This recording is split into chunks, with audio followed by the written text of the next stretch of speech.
For more now, let's bring in former Deputy Commander of U.S. Central Command, retired Vice Admiral Robert Harward.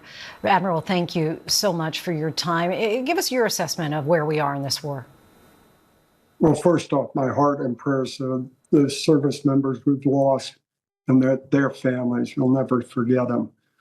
I think, as the Secretary of War said today, they unleashed everything we've got for the day. And you can expect that to be repeated day in and day out. And the number one objective that they've clearly articulated to eradicate the Iranian ability to launch missiles and drones and thereby threaten not only our soldiers, our sailors, our airmen who serve in the region, but also the GCC countries and enable the flow of oil through the straits. So the objectives are very clear, and they're going to increase this firepower to ensure those objectives are met as quickly as possible.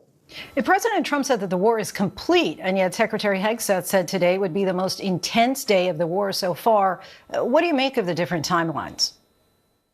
Well, I think it's interpretation or defining what war is complete. When you've eradicated Iran's ability to project power, you could say the war is complete at that point. There's still follow-on of what happens in Iran, what happens to the regime, what happens to those who've been murdering the Iranian people.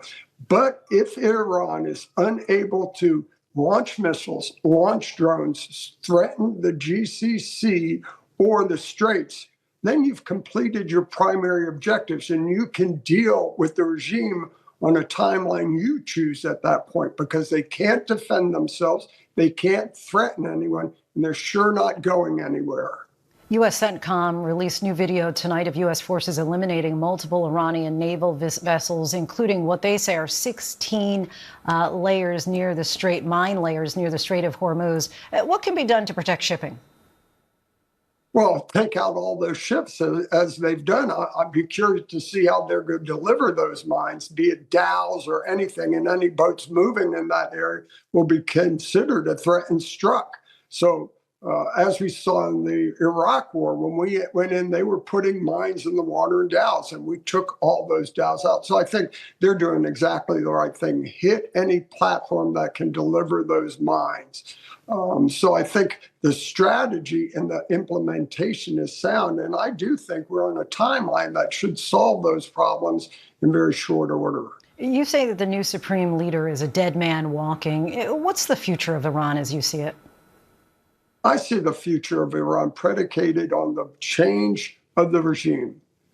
They've spent 47 years exporting the revolution, manipulating their people, brutalizing them, exploiting the resources of the country, and they failed in governance of the country and the people. So the people are demanding change. And when we've eradicated their ability to project power and defend themselves, then they'll be held accountable. And I'm certain you're going to see a much different government in Iran at the end of all of this. What are you watching for next?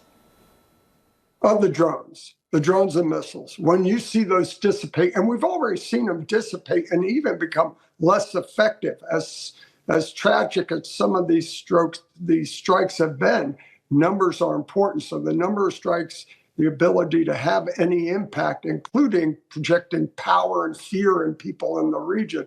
Once you neutralize that, then it's game over. So that's what I watch day in and day out. Retired Vice Admiral Robert Harward, we thank you so much for your insight. Appreciate it. Good to